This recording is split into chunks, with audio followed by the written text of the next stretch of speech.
গল্পের সেকাল একালে আপনাদেরকে স্বাগত। যদি চ্যানেলটা পছন্দ হয়ে থাকে তাহলে লাইক, কমেন্ট আর প্রচুর শেয়ার করতে ভুলবেন না। চ্যানেলটা অতি অবশ্যই সাবস্ক্রাইব করুন আর সঙ্গে বেল আইকনটাও প্রেস করুন।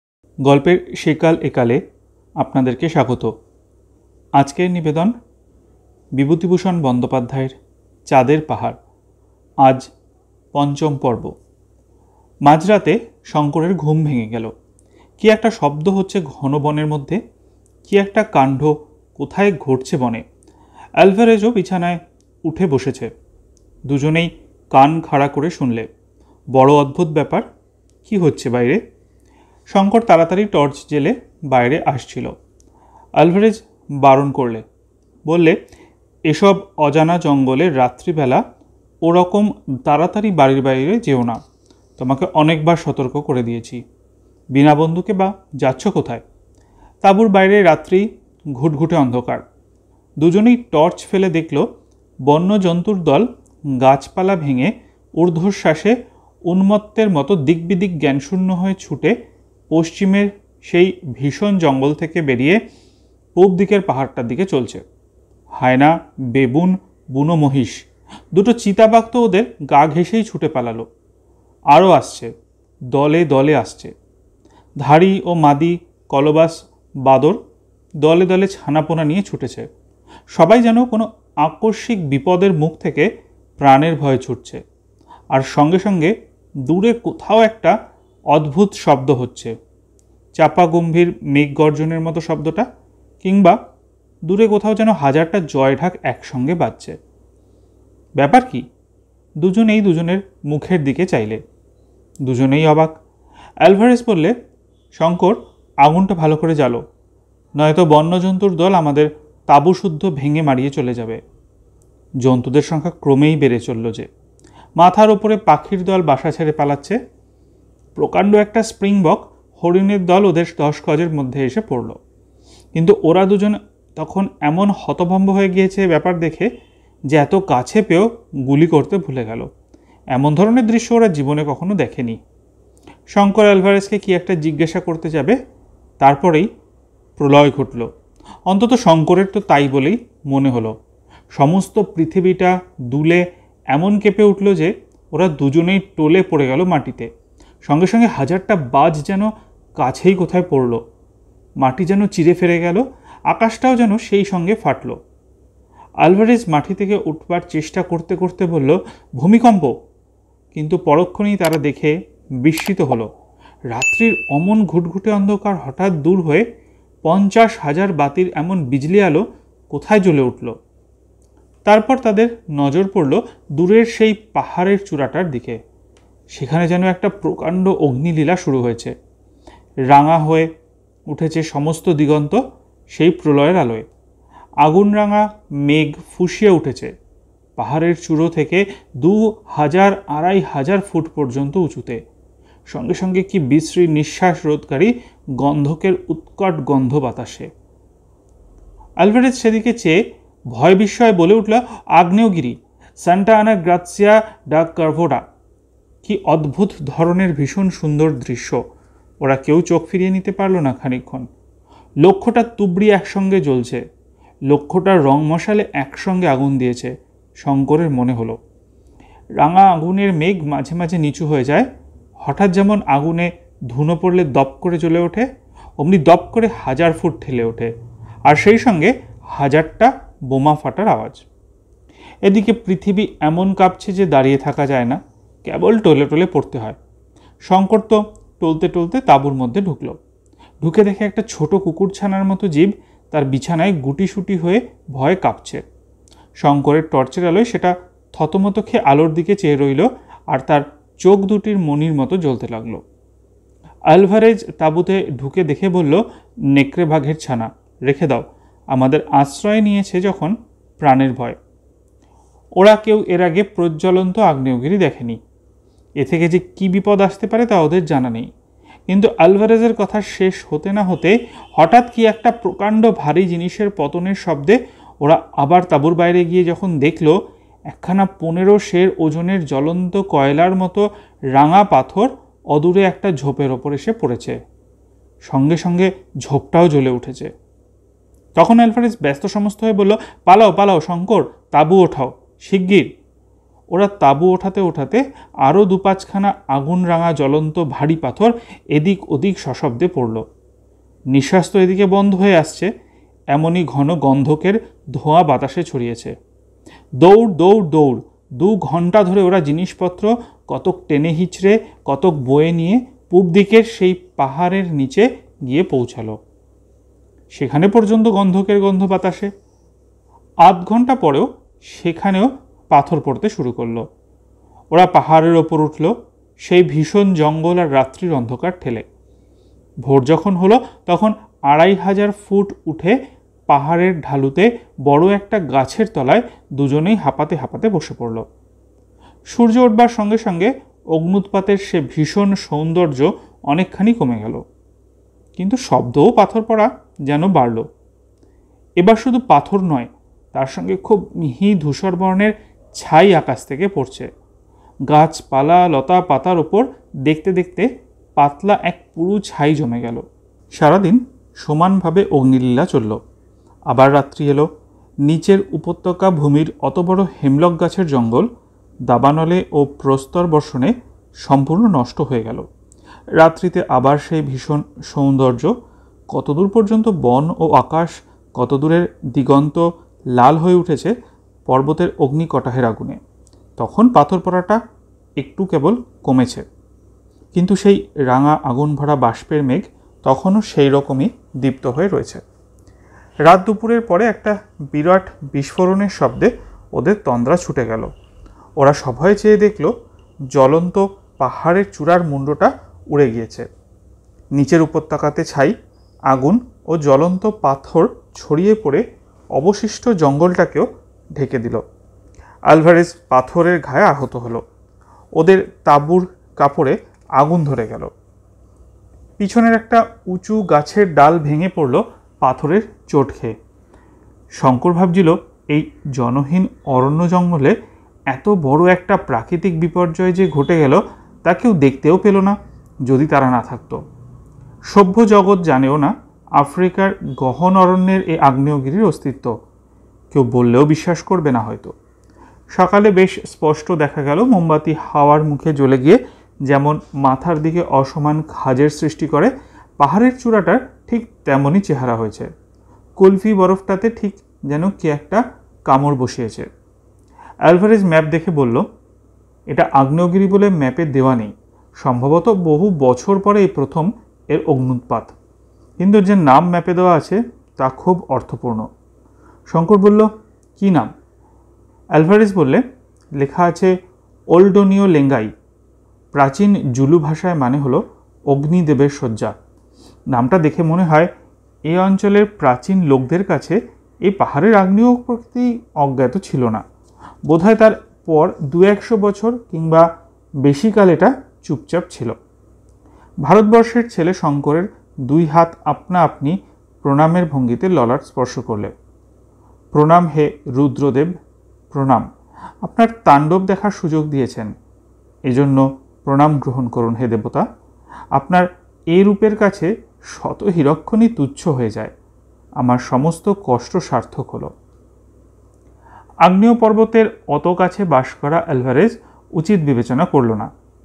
ওল্ডোনিও লেঙ্গাই পাহাড়ের ধুমায়িত শিখর দেশের সান্নিধ্য পরিত্যাগ করে তারা আরও পশ্চিম ঘেঁষে চলতে থাকল। সেদিকের গহন অরণ্যে আগুনের আঁচটিও লাগেনি। বর্ষার জলে সে অরণ্য আরও নিবিড় হয়ে উঠেছে। ছোট ছোট গাছপালা লতাঝোপের সমাবেশ। ছোট বড় কত ঝর্ণাধারা ও পার্বত্য নদী বয়ে চলেছে, তাদের মধ্যে একটাও অ্যালভারেজের পূর্ব পরিচিত নয়। এইবার এক জায়গায় ওরা এসে উপস্থিত হলো, যেখানে চারদিকে চুনা পাথর ও গ্রানাইটের ছোট বড় পাহাড় ও প্রত্যেক পাহাড়ের গায়ে নানা আকারের গুহা।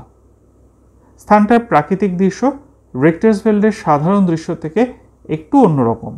এখানে বন তত ঘন নয়, কিন্তু খুব বড় বড় গাছ চারদিকে, আর যেখানে সেখানে পাহাড় ও গুহা।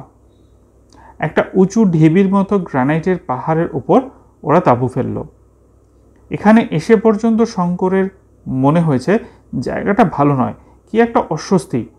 মনের মধ্যে কি একটা আসন্ন বিপদের আশঙ্কা, তা সে না পারে ভালো করে নিজে বুঝতে, না পারে আলভারেজকে বোঝাতে। একদিন আলভারেজ বলল, সব মিথ্যে শঙ্কর, আমরা এখনও বনের মধ্যেই ঘুরছি। আজ আবার সেই গাছটা আমি দেখেছি, সেই DA লেখা।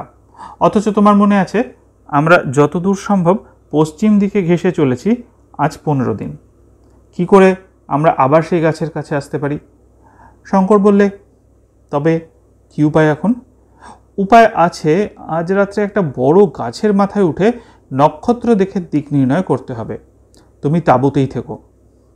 শঙ্কর একটা কথা বুঝতে পারছিল না, তারা যদি চক্রাকারে ঘুরছে তবে এই অনুচ্চ শৈলমালা গুহার দেশে কি করে এলো? এই অঞ্চলে তো কখনো আসেনি বলেই মনে হয়। আলভারেজ এর উত্তরে বলল, গাছটাতে নাম খোদাই দেখে সে আর কখনো তার পূর্ব দিকে আসবার চেষ্টা করেনি। পূর্ব দিকে মাইল 2 এলেই এই স্থানটাতে ওরা পৌঁছাতো। সে রাত্রে শঙ্কর একা তাঁবুতে বসে বঙ্কিমচন্দ্রের রাজসিংহ পড়ছিল। এই একখানাই বই বাংলাদেশ থেকে সে দেশ থেকে আসবার সময় সঙ্গে করে আনে, আর বহুবার পড়লেও সময় পেলেই আবারও পড়ে। কত দূরে ভারতবর্ষ, তার মধ্যে চিতোর, মেওয়ার, মোগল রাজপুতের বিবাদ। এই অজানা মহাদেশের অজানা মহা অরণ্যানীর মধ্যে বসে সেসব যেন অবাস্তব বলে মনে হয়। তাঁবুর বাইরে হঠাৎ যেন পায়ের শব্দ পাওয়া গেল।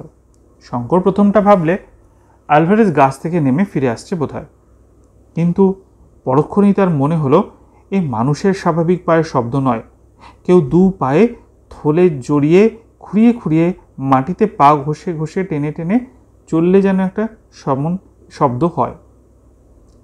আলভারেজের উইনচেস্টার রিপিটারটা হাতের কাছেই ছিল, ও সেটা তাঁবুর দরজার দিকে বাগিয়ে বসল। বাইরে পদশব্দটা একবার থেমে গেল, পরেই আবার তাঁবুর দক্ষিণ পাশ থেকে বাদিকে এলো। একটা কোনো বড় প্রাণীর ঘন ঘন নিঃশ্বাসের শব্দ যেন পাওয়া গেল, ঠিক যেমন পাহাড় পার হওয়ার সময় এক রাত্রে ঘটেছিল, ঠিক সেই রকম। শঙ্কর একটু ভয় খেয়ে সংযম হারিয়ে ফেলে রাইফেল ছুঁড়ে বসল। একবার, দুবার, সঙ্গে সঙ্গে মিনিট 2 পরে দূরের গাছের মাথা থেকে প্রত্যুত্তরে 2 বার রিভলভারের আওয়াজ পাওয়া গেল। আলভারেজ মনে ভেবেছে শঙ্করের কোনো বিপদ উপস্থিত, নতুবা রাত্রে খামোখা রিভলভার ছুড়বে কেন? বোধহয় সে তাড়াতাড়ি নেমেই আসছে। এদিকে চারদিক থেকে বন্দুকের আওয়াজে জানোয়ারটা বোধহয় পালিয়েছে, আর কোনো সারা শব্দ নেই। শঙ্কর টর্চ জেলে তাঁবুর বাইরে এসে ভাবল আলভারেজকে সংকেতে গাছ থেকে নামতে বারণ করবে। এমন সময় কিছু দূরে বনের মধ্যে হঠাৎ আবার 2 বার পিস্তলের আওয়াজ, এবং সেই সঙ্গে একটা অস্পষ্ট চিৎকার শুনতে পাওয়া গেল। শঙ্কর পিস্তলের আওয়াজ লক্ষ্য করে ছুটে গেল। কিছু দূরে দেখল বনের মধ্যে একটা বড় গাছের তলায় আলভারেজ শুয়ে। টর্চের আলোয় তাকে দেখে ভয়ে বিস্ময়ে শঙ্কর শিউরে উঠল। সর্বশরীর তার রক্তমাখা, মাথাটা বাকি, শরীরের সঙ্গে একটা স্বাভাবিক কোণের সৃষ্টি করেছে, গায়ের কোটটা ছিন্ন ভিন্ন। শঙ্কর তাড়াতাড়ি ওর পাশে বসে ওর মাথাটা নিজের কোলে তুলে নিল। ডাকলো, আলভারেজ, আলভারেজ। আলভারেজের সাড়া নেই। তার ঠোঁট দুটো একবার যেন নড়ে উঠল, কি যেন বলতে গেল। সে শঙ্করের দিকে চেয়ে আছে, অথচ সে চোখে কোনো দৃষ্টি নেই, অথবা কেমন যেন নিস্পৃহ উদাস দৃষ্টি। শঙ্কর ওকে বহন করে তাঁবুতে নিয়ে এলো, মুখে জল দিল, তারপর গায়ের কোটটা খুলতে গিয়ে দেখে গলার নিচে কাঁধের দিকের খানিকটা জায়গার মাংস যেন কে ছিঁড়ে নিয়েছে। সারা পিঠটারও সেই অবস্থা। কোনো এক অসাধারণ বলশালী জন্তু তীক্ষ্ণ ধার নখে বা দাঁতে পিঠখানা চিরে ফালাফালা করেছে। পাশেই নরম মাটিতে কোনো এক জন্তুর পায়ের দাগ, 3টে মাত্র আঙুল সে পায়ে। সারা রাত্রি সেইভাবেই কাটল। আলভারেজের সাড়া নেই, সংজ্ঞা নেই। সকাল হবার সঙ্গে হঠাৎ যেন তার চেতনা ফিরে এলো। শঙ্করের দিকে বিস্ময় ও অচেনার দৃষ্টিতে চেয়ে দেখল, যেন এর আগে সে কখনো শঙ্করকে দেখেইনি। তারপর আবার চোখ বুজল। দুপুরের পর খুব সম্ভবত নিজের মাতৃভাষায় কী সব বকতে শুরু করল। শঙ্কর এক বর্ণও বুঝতে পারল না।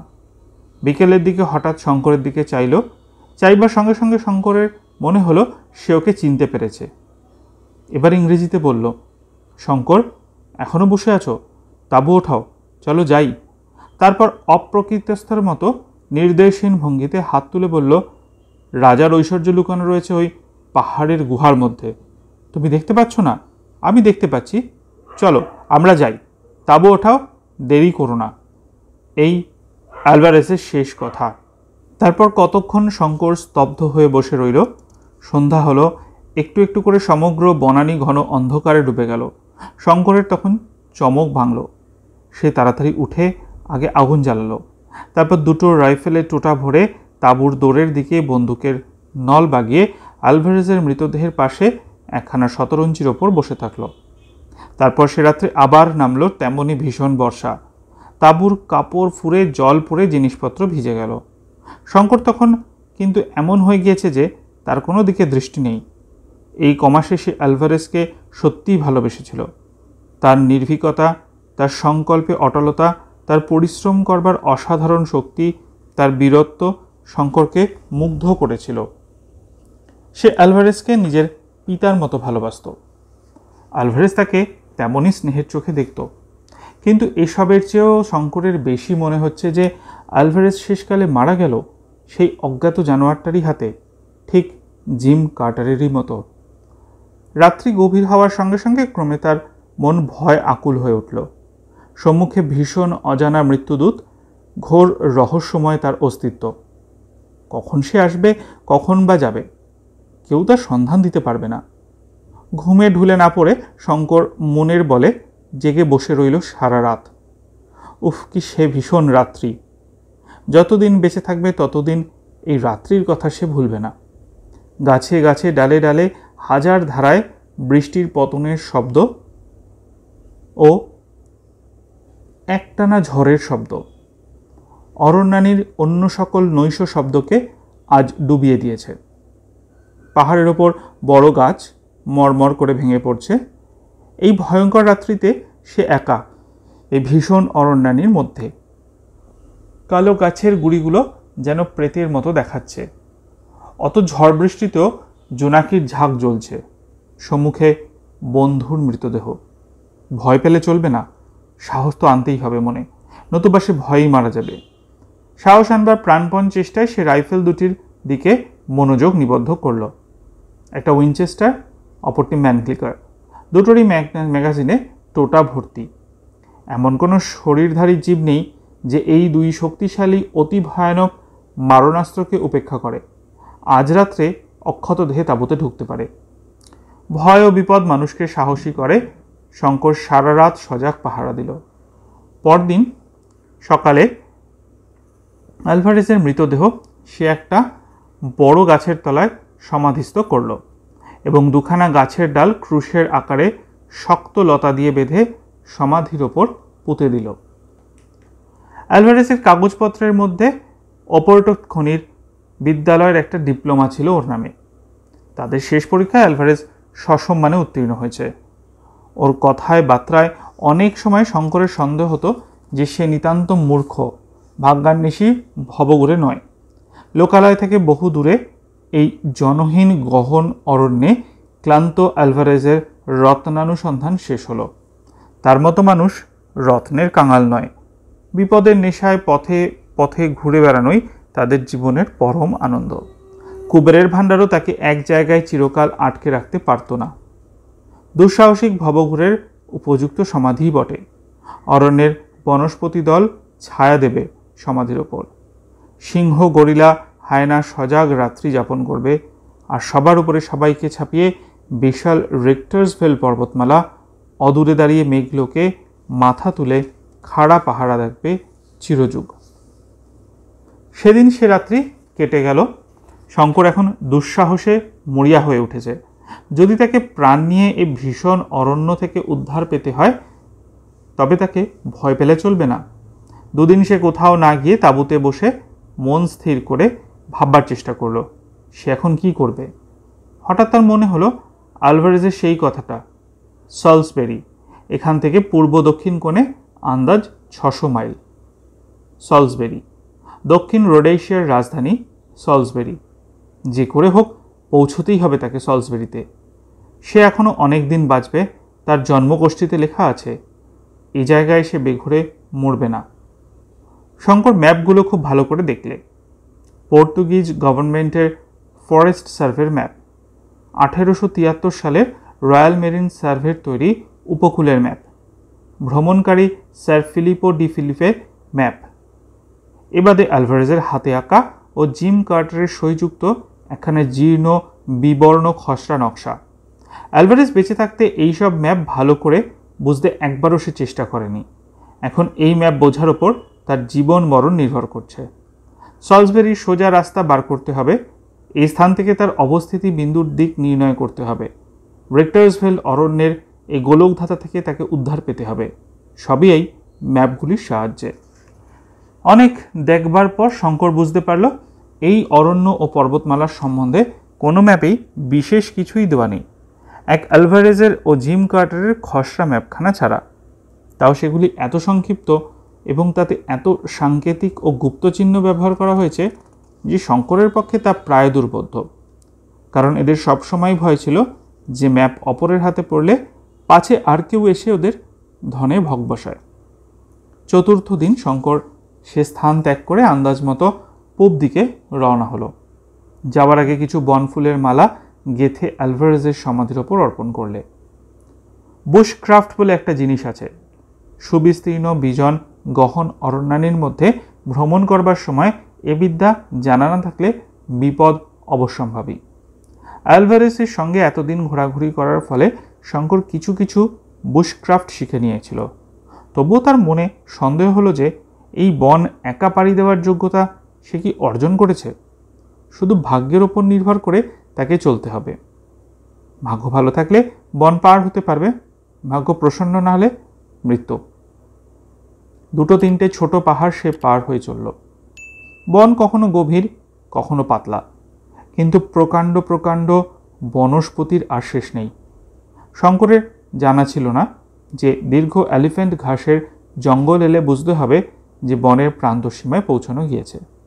কারণ গভীর জঙ্গলে কখনো এলিফ্যান্ট বা টুসক ঘাস জন্মায় না, কিন্তু এলিফ্যান্ট ঘাসের চিহ্ন নেই কোনো দিকে, শুধু বনস্পতি আর নিচু বনঝোপ। প্রথম দিন শেষ হলো এক নিবিড়তর অরণ্যের মধ্যে।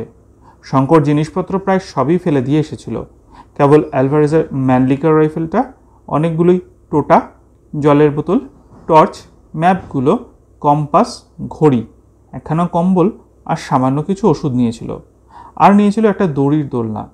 তাঁবুটা যদিও খুব হালকা ছিল, বয়ে আনা অসম্ভব বিবেচনায় ফেলেই এসেছে। দুটো গাছের ডালে মাটি থেকে অনেকটা উঁচুতে সে দড়ির দোলনা টাঙালে এবং হিংস্র জন্তুর ভয়ে গাছতলায় আগুন জ্বালালে। দোলনায় শুয়ে বন্দুক হাতে জেগে রইল, কারণ ঘুম অসম্ভব। একে ভয়ানক মশা, তার উপর সন্ধ্যের পর থেকে গাছতলার কিছু দূর দিয়ে একটা চিতাবাঘ যাতায়াত শুরু করলো। গভীর অন্ধকারে তার চোখ জ্বলে যেন দুটো আগুনের ভাটা। শঙ্কর টর্চের আলো ফেললে পালিয়ে যায়, আবার আধ ঘন্টা পরে ঠিক সেইখানে দাঁড়িয়ে ওর দিকে চেয়ে থাকে। শঙ্করের ভয় হলো ঘুমিয়ে পড়লে হয়তোবা লাফ দিয়ে দোলনায় উঠে আক্রমণ করবে। চিতাবাঘ অতি ধূর্ত জানোয়ার, কাজেই সারা রাত্রি শঙ্করের চোখের পাতা বোঝাতে পারলে না। তার উপর চারধারে নানা বন্যজন্তুর রব। একবার একটু তন্দ্রা এসেছিল, হঠাৎ কাছেই কোথাও একদল বালক বালিকার খিলখিল হাসির শব্দে তন্দ্রা ছুটে গিয়ে চমকে উঠল। ছেলেমেয়েরা কোথায় হাসে? এই জনমানবহীন অরণ্যে বালক বালিদের যাতায়াত করা এত রাত্রে হাসা তো উচিত নয়। পরক্ষণই তার মনে হলো এক জাতীয় বেবুনের ডাক ঠিক ছেলেপুলের হাসির মতো শোনায়। অ্যালভারেজ একবার তাকে গল্প করেছিল। ভোরবেলা সে গাছ থেকে নেমে রওনা হলো। বৈমানিকরা যাকে বলে ফ্লাইং বাইল, সে এইভাবে বনের মধ্য দিয়ে চলছে, সম্পূর্ণ ভাগ্যের ওপর নির্ভর করে, দু চোখ বুঝে। এই দুদিন চলেই সে সম্পূর্ণভাবে দিগ্ভ্রান্ত হয়ে পড়েছে, আর তার উত্তর দক্ষিণ পূর্ব পশ্চিম কোনো জ্ঞানই নেই। সে বুঝলে কোনো মহা অরণ্যে দিক ঠিক রেখে চলা কি ভীষণ কঠিন ব্যাপার। তোমরা চারপাশে সবসময় গাছের গুড়ি, অগণিত অজস্র তার মাপঝোঁক নেই। তোমার মাথার ওপর সবসময় ডালপালা, লতা পাতার চন্দ্রতাপ। নক্ষত্র, চন্দ্র, সূর্য দৃষ্টিগোচর হয় না, সূর্যের আলোও কম, সবসময় যেন গোধূলি। ক্রোশের পর ক্রোশ যাও, ওই একই ব্যাপার। কম্পাস এদিকে অকেজো, কী করেই বা দিক ঠিক রাখা যায়। পঞ্চম দিনে একটা পাহাড়ের তলায় এসে সে বিশ্রামের জন্য থামল। কাছেই একটা প্রকাণ্ড গুহার মুখ, একটা ক্ষীণ জলস্রোত গুহার ভেতর থেকে বেরিয়ে এঁকে বেঁকে বনের মধ্যে অদৃশ্য হয়েছে। অত বড় গুহা আগে কখনো না দেখার দরুন কৌতূহলের বশবর্তী হয়ে সে জিনিসপত্র বাইরে রেখে গুহার মধ্যে ঢুকল। গুহার মুখে খানিকটা আলো, ভিতরে বড় অন্ধকার। টর্চ জেলে সন্দর্পণে অগ্রসর হয়ে সে ক্রমশ এমন এক জায়গায় এসে পৌঁছালো যেখানে ডাইনে বাঁয়ে আরও দুটো মুখ। উপরের দিকে টর্চ উঠিয়ে দেখল ছাদটা অনেকটা উঁচু। সাদা শক্ত নুনের মতো ক্যালসিয়াম কার্বনেটের সরু মোটা ঝুড়ি ছাদ থেকে ঝালন্টনের মতো ঝুলছে। দেওয়ালে ভিজে, গা বেয়ে অনেক জায়গায় জল খুব ক্ষীণ ধারায় ঝরে পড়ছে। শঙ্কর ডাইনে গুহায় ঢুকল। সেটা ঢুকবার সময় সরু, কিন্তু ক্রমশ প্রশস্ত হয়ে গেছে। পায়ে পাথর নয়, ভিজে মাটি। টর্চের আলোয় ওর মনে হলো গুহাটা ত্রিভুজাকৃতি। ত্রিভুজের ভূমির এক কোণ আর একটা গুহামুখ। সেটা দিয়ে ঢুকে শঙ্কর দেখল সে যেন দুধারে পাথরের উঁচু দেওয়ালওয়ালা একটা সংকীর্ণ গলির মধ্যে এসেছে। গলিটা আঁকা বাঁকা, একবার ডাইনে একবার বাঁয়ে, সাপের মতো এঁকে বেঁকে চলেছে। শঙ্কর অনেক দূর চলে গেল গলিটা ধরে। 2 ঘন্টা এতে কাটল। তারপর সে ভাবল এবার ফেরা যাক, কিন্তু ফিরতে গিয়ে সে কিছুতেই আর সেই ত্রিভুজ গুহাটা খুঁজে পেল না। কেন? এই তো সেই গুহা থেকেই এই সরু গুহাটা বেরিয়েছে। সরু গুহা তো শেষ হয়ে গেল, তবে সেই ত্রিভুজ গুহাটা কই? অনেকক্ষণ খোঁজাখুঁজির পরে শঙ্করের হঠাৎ কেমন আতঙ্ক উপস্থিত হলো। সে গুহার মধ্যে পথ হারিয়ে ফেলেনি তো? সর্বনাশ! সে বসে আতঙ্ক দূর করবার চেষ্টা করলে ভাবলে না, ভয় পেলে তার চলবে না। স্থির বুদ্ধি ভিন্ন এ বিপদ থেকে উদ্ধারের উপায় নেই।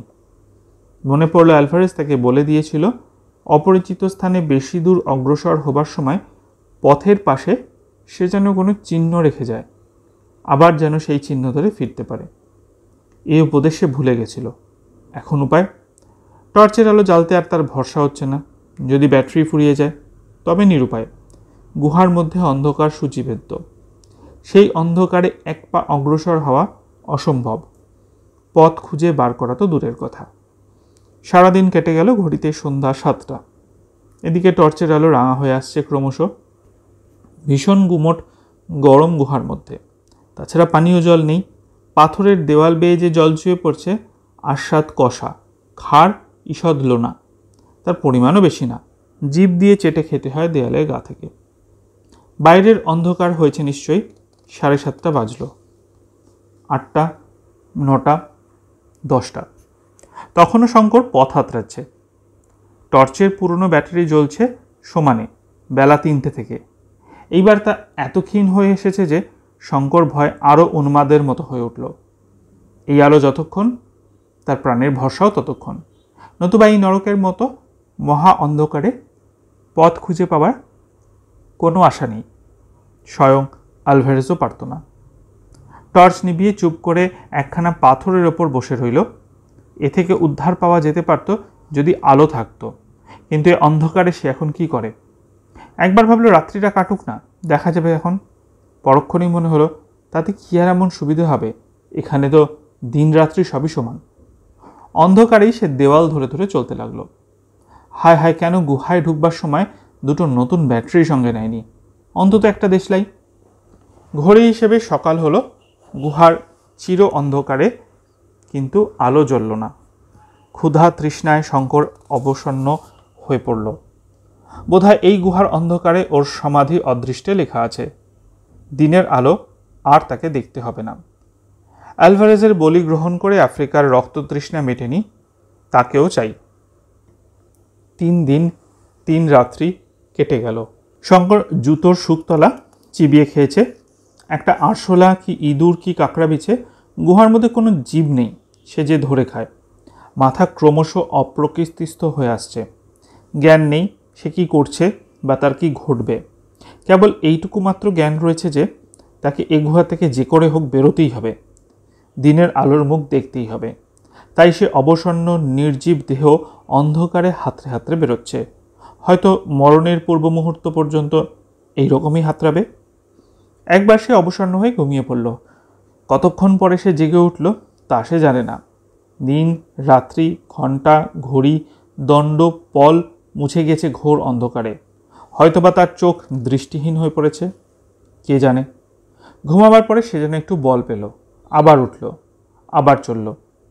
আলভারেজের শিষ্য সে, নিশ্চেষ্টভাবে হাত পা কোলে করে বসে কখনোই মরবে না। সে পথ খুঁজবে যতক্ষণ বেঁচে আছে। আশ্চর্য, সে নদীটাই বা গেল কোথায়? গুহার মধ্যে গোলক ধাঁধায় ঘুরবার সময় জলাধারকে সে কোথায় হারিয়ে ফেলেছে। নদী দেখতে পেলে হয়তো উদ্ধার পাওয়া যেতে পারে, কারণ তার এক মুখ যেদিকেই থাক অন্য মুখ আছে গুহার বাইরে। কিন্তু নদী তো দূরের কথা, একটা অতি ক্ষীণ জলধারার সঙ্গেও আজ 3 দিন পরিচয় নেই। জল অভাবে শঙ্কর মরতে বসেছে। কষা লোনা বিস্বাদ জল চেটে চেটে তার জিভ ফুলে উঠেছে। তৃষ্ণা বেড়েছে ছাড়া কমেনি। পাথরের দেওয়াল হাতড়ে শঙ্কর খুঁজতে লাগলো ভিজে দেওয়ালের গায়ে কোথাও শ্যাওলা জন্মেছে কিনা, খেয়ে প্রাণে বাঁচবে। না, তাও নেই। পাথরের দেওয়াল সর্বত্র অনাবৃত, মাঝে মাঝে ক্যালসিয়াম কার্বনেটের পাতলা স্বর পড়েছে। একটা ব্যাঙের ছাতা কি শ্যাওলা জাতীয় উদ্ভিদও নেই। সূর্যের আলোর অভাবে উদ্ভিদ এখানে বাঁচতে পারে না। আরও একদিন কেটে রাত হলো। এত ঘোরাঘুরি করেও কিছু সুবিধা হচ্ছে বলে তো মনে হয় না।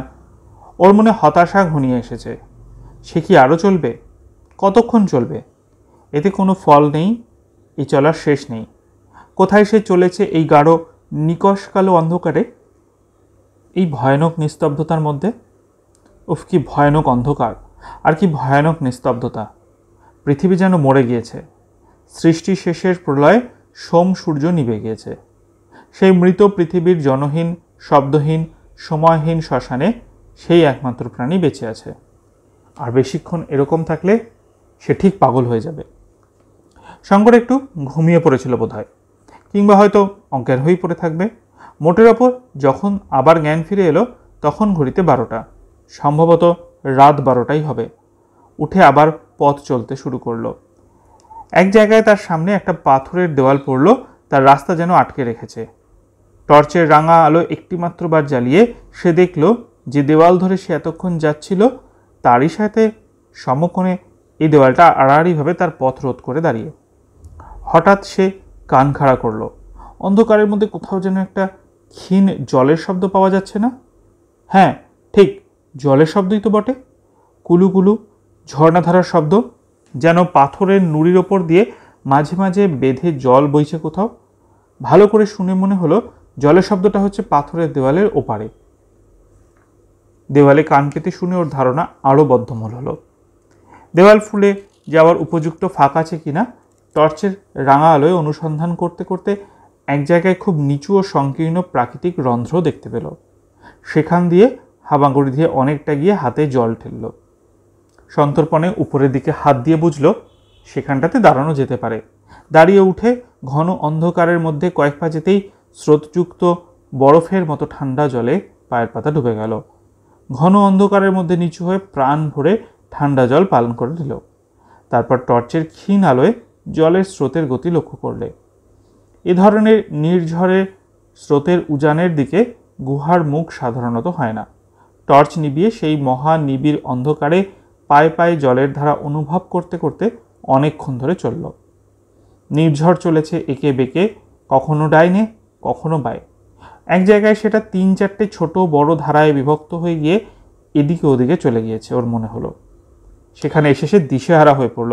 টর্চ জেলে দেখলে স্রোত নানামুখী। আলভারেজের কথা মনে পড়ল। পথে চিহ্ন না রেখে এবার এখানে গোল পাকিয়ে যাওয়ার সম্ভাবনা। নিচু হয়ে চিহ্ন রেখে যাওয়ার উপযোগী কিছু খুঁজতে গিয়ে দেখল স্বচ্ছ নির্মল জলধারার এপারে ওপারে দুপারেই এক ধরনের পাথরের নুড়ি বিস্তর পড়ে রয়েছে। সেই ধরনের পাথরের নুড়ির ওপর দিয়ে প্রধান জলধারা বয়ে চলেছে। অনেকগুলো নুড়ি পকেটে নিয়ে সে প্রত্যেক শাখা শেষে পর্যন্ত পরীক্ষা করবে ভেবে দুটো নুড়ি ধারার পাশে রাখতে রাখতে গেল। একটা স্রোত থেকে খানিক দূর গিয়ে আবার অনেকগুলি ফেকরি বেরিয়েছে। প্রত্যেক সংযোগস্থলে ও নুড়ি সাজিয়ে একটা এইচ অক্ষর তৈরি করে রাখল। অনেকগুলো স্রোত শাখা আবার ঘুরে শঙ্কর যেদিক থেকে এসেছিল সেদিকেই যেন ঘুরে গেল। পথে চিহ্ন রেখে গিয়েও শঙ্করের মাথা গোলমাল হয়ে যাওয়ার জোগাড়। একবার শঙ্করের পায়ে খুব ঠান্ডা কি ঠেকতেই সে আলো জেলে দেখল জলের ধারে এক প্রকাণ্ডকায় অজগর পাইথন কুণ্ডলি পাকিয়ে আছে। পাইথন ওর স্পর্শে আলস্য পরিত্যাগ করে মাথাটা উঠিয়ে কড়ির দানার মতো চোখে চাইতেই টর্চের আলোয় দিশাহারা হয়ে গেল। নতুবা শঙ্করের প্রাণ সংশয় হয়ে উঠত। শঙ্কর জানে অজগর সাপ অতি ভয়ানক জন্তু। বাঘসিংহের মুখ থেকে হয়তো পরিত্রাণ পাওয়া যেতে পারে, অজগর সাপের নাগপাশ থেকে উদ্ধার পাওয়া অসম্ভব। একটাবার লেজ ছুঁড়ে পা জড়িয়ে ধরলে আর দেখতে হবে না। এবার অন্ধকারে চলতে ওর ভয়ানক ভয় করছিল। কি জানি আবার কোথায় পাইথন সাপ কুণ্ডলী পাখি আছে। 2-3টে স্রোত শাখা পরীক্ষা করে দেখবার পর ও তার নিজের পদচিহ্নের সাহায্যে পুনরায় সংযোগস্থলে ফিরে এলো। প্রধান সংযোগস্থল নুড়ি দিয়ে একটা ক্রস চিহ্ন করে রেখে গেছিল। এবার ওরই মধ্যে যেটাকে প্রধান বলে মনে হলো সেটা ধরেও চলতে শুরু করলো। সেও সোজা মুখে যায়নি। কিছু দূর গিয়ে নানা ফেকরি বেরিয়েছে। এক এক জায়গায় গুহার ছাদ এত নিচু হয়ে এসছে যে কুজো হয়ে কোথাও মাজা দুমড়ে অশীতিপর বৃদ্ধের ভঙ্গিতে চলতে হয়। হঠাৎ এক জায়গায় টর্চ জেলে সেই অতি ক্ষীণ আলোতেও শঙ্কর বুঝতে পারল গুহাটা সেখানে ত্রিভুজাকৃতি। সেই ত্রিভুজ গুহা যাকে খুঁজে বার না করতে পেরে মৃত্যুর দ্বার পর্যন্ত যেতে হয়েছিল। একটু পরেই দেখলে বহু দূরে যেন অন্ধকারের ফ্রেমে আটা কয়েকটা নক্ষত্র জ্বলছে। গুহার মুখ। এবার আর ভয় নেই, এ যাত্রার মতো সে বেঁচে গেল। শঙ্কর যখন বাইরে এসে দাঁড়ালো তখন রাত 3টে। সেখানটায় গাছপালা কিছু কম, মাথার উপর নক্ষত্র ভরা আকাশ দেখা যায়। সেই মহা অন্ধকার থেকে বার হয়ে এসে রাত্রির নক্ষত্রালোকিত স্বচ্ছ অন্ধকার তার কাছে দীপালোক খচিত নগর পথের মতো মনে হলো। প্রাণ ভরে সে ভগবানকে ধন্যবাদ দিল এই অপ্রত্যাশিত মুক্তির জন্য। ভোর হলো, সূর্যের আলো গাছের ডালে ডালে ফুটল। শঙ্কর ভাবলে এই অমঙ্গলজনক স্থানে আর একদণ্ডও সে থাকবে না। পকেটে একখানা পাথরের নুড়ি তখনও ছিল। ফেলে না দিয়ে গুহার বিপদের স্মারক স্বরূপ সেখানে সে নিজের কাছে রেখে দিল। পরদিন এলিফ্যান্ট ঘাস দেখা গেল মনের মধ্যে। সেদিনই সন্ধ্যের আগে অরণ্য শেষ হয়ে খোলা জায়গা দেখা দিল। রাত্রে শঙ্কর অনেকক্ষণ বসে ম্যাপ দেখল। সামনে যে মুক্ত প্রান্তরবৎ দেশ পড়ল, এখান থেকে এটা প্রায় 300 মাইল বিস্তৃত, একেবারে জাম্বেসি নদীর তীর পর্যন্ত। এই 300 মাইলের খানিকটা পড়েছে বিখ্যাত কালাহারি মরুভূমির মধ্যে। প্রায় 175 মাইল অতি ভীষণ জনমানবহীন, জলহীন, পথহীন মরুভূমি। আলভারেজ মিলিটারি ম্যাপ থেকে নোট করেছে যে এই অঞ্চলের উত্তর পূর্ব কোণ লক্ষ্য করে একটা বিশেষ পথ ধরে না গেলে মাঝামাঝি পার হতে যাওয়ার মানেই হলো মৃত্যু। ম্যাপে এর নাম দিয়েছে তৃষ্ণার দেশ। রোডেশিয়া পৌঁছতে পারলে যাওয়া অনেকটা সহজ হয়ে উঠবে, কারণ সেসব স্থানে মানুষ আছে। শঙ্কর এখানে অত্যন্ত সাহসের পরিচয় দিল। পথের এই ভয়ানক অবস্থা জেনে শুনেও সে দমে গেল না, হাত পা হারা হয়ে পড়ল না। এই পথে আলভারেজ একা গিয়ে সলসবেরি থেকে টোটা ও খাবার কিনে আনবে বলেছিল। 62 বছরের বৃদ্ধ যা পারবে বলে স্থির করেছিল, সে তা থেকে পিছিয়ে যাবে। কিন্তু সাহস ও নির্ভীকতা এক জিনিস, জ্ঞান ও অভিজ্ঞতা সম্পূর্ণ অন্য জিনিস। ম্যাপ দেখে গন্তব্যস্থানের দিকে নির্ণয় করার ক্ষমতা শঙ্করের ছিল না। সে দেখলে ম্যাপের সে কিছুই বোঝে না। মিলিটারি ম্যাপগুলোতে দুটো মরুমধ্যস্থ কূপের জায়গায় ল্যাটিটিউড লঙ্গিটিউড দেওয়া আছে। ম্যাগনেটিক নর্থ আর ট্রু নর্থ ঘটিত কি একটা গোলমেলে অঙ্ক কষে বার করতো অ্যালভারেজ। শঙ্কর দেখেছে কিন্তু শিখে নেয়নি। সুতরাং অদৃষ্টের ওপর নির্ভর করা ছাড়া আর কি উপায়? অদৃষ্টের ওপর নির্ভর করেই শঙ্কর এই দুস্তর মরুভূমিতে পাড়ি দিতে প্রস্তুত হলো। ফলে দুদিন যেতে না যেতেই শঙ্কর সম্পূর্ণ দিকভ্রান্ত হয়ে পড়ল। ম্যাপ দেখে যে কোনো অভিজ্ঞ লোক যে জলাশয় চোখ বুজে খুঁজে বার করতে পারত, শঙ্কর তার 3 মাইল উত্তর দিয়ে চলে গেল, অথচ তখন তার জল ফুরিয়ে এসেছে। নতুন পানীয় জল সংগ্রহ না করে নিলে জীবন বিপন্ন হবে। প্রথমত শুধু প্রান্তর আর পাহাড়, ক্যাকটাস ও ইউফোরবিয়ার বন, মাঝে মাঝে গ্রানাইটের স্তূপ। তারপর কি ভীষণ কষ্টের সে পথ চলা। খাবার নেই, জল নেই, পথ ঠিক নেই, মানুষের মুখের দেখা নেই। দিনের পর দিন শুধু সুদূর শূন্য দিগ্বিলয় লক্ষ্য করে সে হতাশ পথযাত্রা। মাথার ওপর আগুনের মতো সূর্য, পায়ের নিচে বালি পাথর যেন জ্বলন্ত অঙ্গার। সূর্য উঠছে, অস্ত যাচ্ছে, নক্ষত্র উঠছে, চাঁদ উঠছে, আবার অস্ত যাচ্ছে। মরুভূমিতে গিরগিটি একঘেয়ে সুরে ডাকছে, ঝিঝি ডাকছে, সন্ধ্যায়, গভীর রাত্রে। মাইল লেখা পাথর নেই, কত মাইল অতিক্রম করা হলো তার হিসেব নেই। খাদ্য দুই একটা পাখি, কখনো বা মরুভূমির বাজার্ড শকুন, যার মাংস জঠুর বিস্বাদ। এমনকি একদিন একটা পাহাড়ি বিষাক্ত কাঁকড়া বিছে, যার দংশনে মৃত্যু, তাও যেন পরম সুখাদ্য, মিললে মহা সৌভাগ্য। দুদিন ঘোর তৃষ্ণায় কষ্ট পাবার পরে পাহাড়ের ফাটলে একটা জলাশয় পাওয়া গেল, কিন্তু জলের চেহারা লাল, কতগুলো কি পোকা ভাসছে যেন জলে। ডাঙায় কি একটা জন্তু মরে পচে ঢোল হয়ে আছে। সেই জলই আকণ্ঠ পান করে শঙ্কর প্রাণ বাঁচালে। দিনের পর দিন কাটছে, মাস গেল, সপ্তাহ গেল, কি বছর গেল, কোনো হিসাব নেই। শঙ্কর শুকিয়ে রোগা হয়ে গিয়েছে, কোথায় চলেছে তার কোনো ঠিক নেই। শুধু সামনের দিকে যেতে হবে, সে এই জানে। সামনের দিকেই ভারতবর্ষ, বাংলাদেশ। তারপর পড়ল আসল মরু কালাহারির মরুভূমির এক অংশ। দূর থেকে তার চেহারা দেখে শঙ্কর ভয় শিউরে উঠল। মানুষ কি করে পার হতে পারে এই অগ্নিদগ্ধ প্রান্তর? শুধুই বালির পাহাড় আর তাম্রাভ কটা বালির সমুদ্র, ধু ধু করে যেন জ্বলছে দুপুরের রোদে। মরুভূমির কিনারা। প্রথম দিনেই ছায় 127 ডিগ্রির উত্তাপ উঠল থার্মোমিটারে। ম্যাপে বারবার লিখে দিয়েছে উত্তর পূর্ব কোণ ঘেঁষে ছাড়া কেউ এই মরুভূমি মাঝামাঝি পার হতে যাবে না, গেলেই মৃত্যু। কারণ সেখানে জল একদম নেই। জল যে উত্তর পূর্ব ধারে আছে তাও নয়, তবে 30 মাইল, 70 মাইল ও 90 মাইলে ব্যবধানে 3টি স্বাভাবিক উনুই আছে যাতে জল পাওয়া যায়। ওই উনুইগুলো প্রায় পাহাড়ের ফাটলে খুঁজে বার করা বড়ই কঠিন। এই জন্য মিলিটারি ম্যাপে ওদের জায়গায় অক্ষ ও দ্রাঘিমা দেওয়া আছে। শঙ্কর ভাবলে ওসব বার করতে পারবো না।